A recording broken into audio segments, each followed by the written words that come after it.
عارفين الفرق ما بين الواتساب وجوابات زمان؟ الفرق هو الانتظار.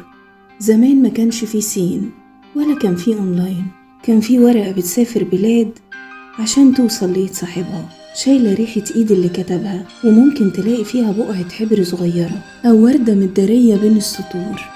فاكرين لما كنا بننقي الورق الملون اللي أطرافه فيها ورد أو قلوب، والقلم السنون اللي بنكتب بيه عشان الخط يطلع رفيع ومظبوط؟ كنا نبدأ الجواب بتحية طيبة وبعدها نفتح قلبنا ونحكي عن كل حاجة حصلت.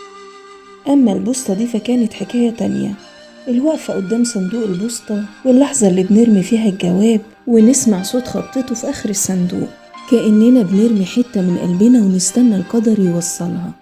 وأصعب حاجة كانت انتظار الرد.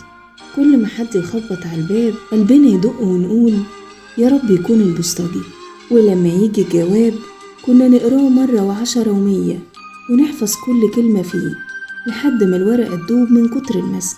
دلوقتي بنبعت 100 رسالة في الدقيقة، بس مفيش رسالة فيهم بتتحفظ تحت المخدة ولا بنشم ريحتها بعد سنين. الجوابات زمان كان فيها روح، لأن الكلمة اللي بتتكتب بالإيد عمرها ما بتموت.